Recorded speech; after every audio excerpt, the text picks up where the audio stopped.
Damai sejahtera Allah yang melampaui segala akal, itulah yang memelihara hati dan pikiranmu di dalam Yesus Kristus Tuhan. Amin. Selamat hari Minggu buat kita jemaat Tuhan. Marilah kita mendengarkan firman Tuhan yang menjadi khotbah hari ini, yang tertulis dalam kitab Nabi Maliaki pasal 4 mulai dari ayat 1 sampai dengan ayatnya yang ke-6. Saya akan membacakan firman Tuhan buat kita. Marilah kita dengarkan firman-Nya. Bahwa sesungguhnya hari itu datang,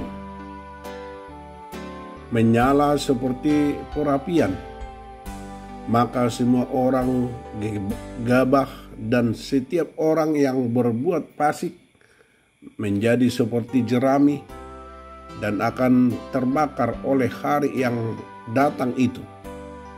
Firman Tuhan semesta alam, sampai tidak ditinggalkannya akar dan cabang mereka.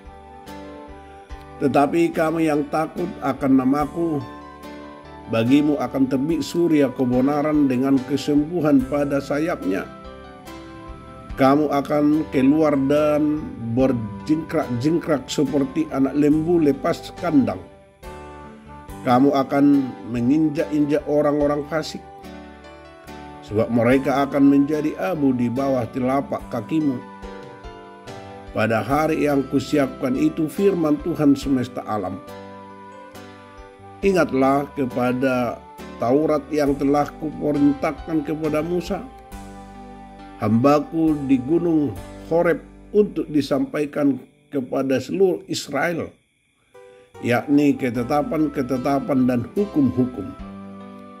Sesungguhnya aku akan mengutus Nabi Elia kepadamu menjelang datangnya hari Tuhan yang besar dan dahsyat itu. Maka ia akan membuat hati bapa-bapa berbalik kepada anak-anaknya, dan hati anak-anak kepada bapa-bapanya, supaya jangan aku datang memukul bumi sehingga musnah. Demikian firman Tuhan.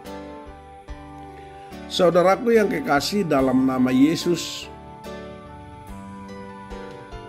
ada sebuah pertanyaan. Seperti ini pertanyaannya. Apakah bagian tubuh yang paling jujur? Banyak yang memberikan jawaban adalah mata. Ada yang mengatakan adalah mulut. Ada yang mengatakan adalah telinga. Dan ada yang mengatakan adalah tangan. Tetapi saudaraku, semua jawaban kita itu adalah salah. Coba kita lihat dan dengarkan, adalah seorang kriminolog yang bekerja di lembaga kepolisian Amerika mengatakan dari pengalaman kerjanya, dia mewawancarai para tahanan bahwa tubuh yang paling jujur adalah kaki. Loh, kok bisa seperti itu? Mengapa seperti itu? Mengapa kaki? Saudaraku yang kekasih dalam nama Yesus Kristus Tuhan, saudara pasti mengingat pada masa kecil, saat orang tua kita memberikan kejutan atau hadiah misalnya, pasti kita akan bersukacita dan senang. Waktu kita kecil, pasti kita berjingkrak-jingkrak. Pasti kaki kita senang. Atau ketika kita ngambek, coba saudara jemaat Tuhan, gak mau berjalan. Bahkan saat dipaksa, membuat kaki kita menjadi lumpuh. Dan saat itulah orang tua kita menyeret kita. berarti kaki adalah paling jujur. Saudaraku yang kekasih dalam nama Yesus Kristus Tuhan, hari ini firman Tuhan ini menunjukkan kepada kita sebuah kondisi yang disebut hari Tuhan. Hari yang dipahami sebagai hari kesudahan akan berakhirnya dunia ini. Biasanya orang merasa takut dengan hari ini. Mungkin berbagai hal yang dia pikirkan, yang dia rancang. Padahal ada rahasia yang sangat kita lupakan, yaitu hari Tuhan ini adalah hari yang penuh rasa sukacita, rasa senang, dan juga rasa berjingkrak-jingkrak.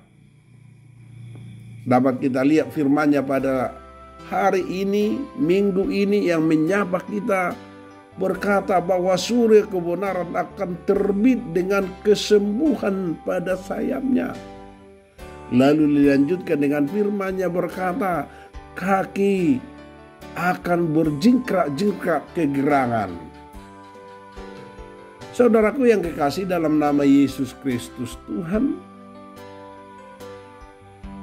kita akan menerima yaitu terbitnya surya kebenaran dan kesembuhan sayap. Dan kita akan kegirangan. Kan luar biasa saudaraku. Hari Tuhan itu adalah hari waktu di mana orang fasik dibinasakan sama seperti jerami yang terbakar tanpa sisa. Tetapi ingat saudara jemaat Tuhan, justru hari Tuhan adalah hari yang menyenangkan bagi orang yang takut dan hormat kepada Tuhan. Sebab hari itu akan mengalami sukacita bagi kita dan kegembiraan bagi kita, karena Tuhan akan menggenapi janji-Nya. Tetapi mereka yang berlaku jahat tidak dapat luput dari penghakiman Tuhan Allah. Karena itu dapat kita lihat melalui firman-Nya pada hari ini, pertobatan selalu mudah dikatakan dan tidak dalam pelaksanaannya. Kebanyakan hanya tinggal niat dan tidak mau berbuat apa-apa. Karena hawa nafsu kedagingan dapat juga menyeret para kaum muda dan kaum tua berbuat jahat. Bahkan khotbah-khotbah, bahkan firman Tuhan yang disampaikan, kadang ditertawakan, kadang disepelekan. Sebab mereka merasa aman dengan perilaku kedagingan mereka. Seperti korupsi itu, narkoba, pergaulan bebas, mencuri, dan kriminal. Saudaraku yang kekasih dalam nama Yesus Kristus Tuhan, hidup yang kita terima adalah hidup pemberian Allah. Artinya percaya dan melakukan kehendak Allah. Hidup kita sudah ditebus di dalam Yesus Kristus. Hidup kita telah diselamatkan oleh Yesus Kristus. Saudaraku, marilah kita hidup yang damai dan hidup yang diberkati oleh Tuhan. Hidup damai dan diberkati dalam keluarga. Hidup damai dan diberkati dalam persekutuan. Lihatlah saudaraku, kekerasan hati hanya membawa kepahitan dan bukan sukacita dalam keluarga kita, dalam persekutuan kita, dalam masyarakat kita. Tetapi saudaraku, lihat, pandanglah Yesus yang telah diutus Bapa, yang telah menyelamatkan kita dan menantikannya di dalam iman dan perbuatan kita. Nantikan kedatangannya, yaitu hari Tuhan. Percaya kepadanya yang datang untuk membuat kita bersuka cita dan bergembira ria dan berjingkrak-jingkrak senang menyambut kedatangan Tuhan. Karena itu jangan lalai. Waspadalah, bersiaplah, dan perbaikilah hidup kita. Mau datang di dalam pelukan Tuhan kita. Amin. Terima kasih Tuhan atas sapaan firman-Mu pada minggu ini. Bukalah hati kami untuk terus-menerus merubah hidup kami. Semakin hidup di dalam Yesus Kristus, Tuhan yang telah menyelamatkan kami. Kiranya kami selalu teguh dalam iman kami. Apapun yang terjadi dalam hidup ini, kami yakin dan percaya Engkau menuntun kami. Maranatha, oh Tuhan. Amin.